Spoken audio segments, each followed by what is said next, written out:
Imagina acordar amanhã e descobrir que o pão francês não é francês. Nem nasceu em Paris, nem faz parte da tradição de padarias na França. E se você pedir um pão francês por lá, provavelmente vão nem saber do que você está falando. Como é que o pão mais brasileiro da padaria ganhou esse nome enganoso? Hoje a gente volta no tempo para entender a verdadeira história do pão francês, que, no fundo, é um pão bem brasileiro. Nem sempre o café da manhã brasileiro teve a cara de pãozinho da padaria. Durante muito tempo, o pão era um alimento caro, ligado às cidades grandes. E a base do dia a dia vinha mais da mandioca, do milho e de pães rústicos, caseiros, bem diferentes desse pãozinho leve que a gente conhece hoje.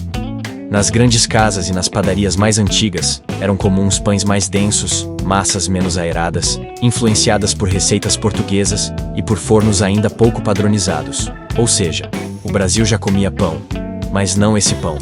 O pão francês ainda não tinha entrado em cena.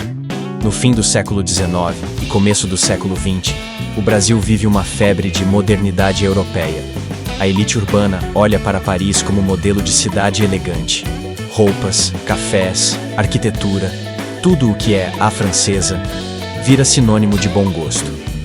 Junto com essa onda, vem novas técnicas de panificação, farinhas mais refinadas, fornos melhores e a ideia de um pão branco, pequeno e mais leve, parecido com o pão que se via nas padarias modernas da Europa.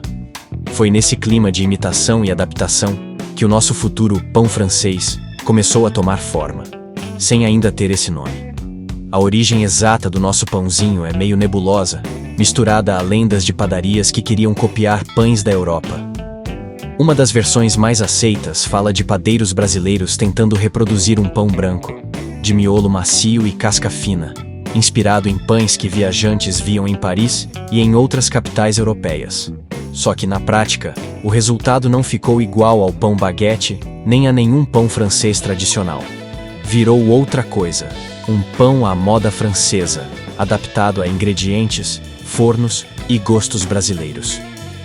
Aos poucos, esse pão feito como na França começou a ser chamado simplesmente de pão francês. Um apelido que pegou, mesmo sem ser fiel à origem.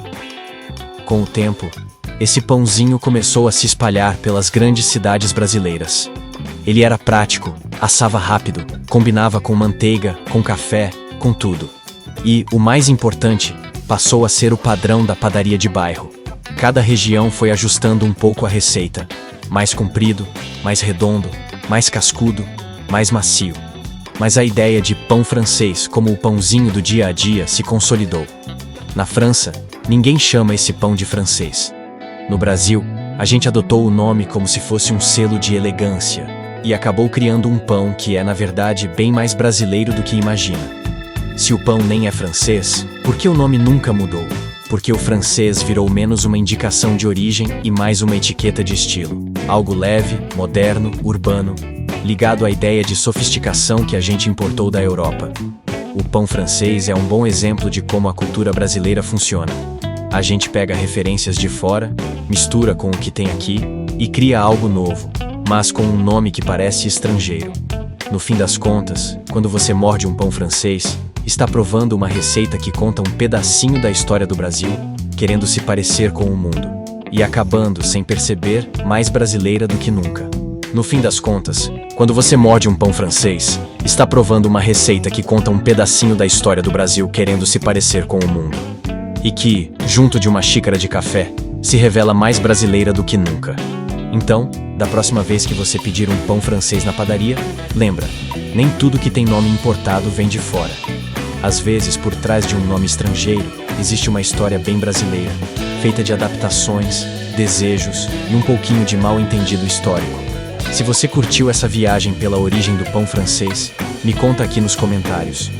Qual outro costume do dia a dia você acha que esconde uma história parecida? Se gostou, clique aqui no joinha e compartilhe.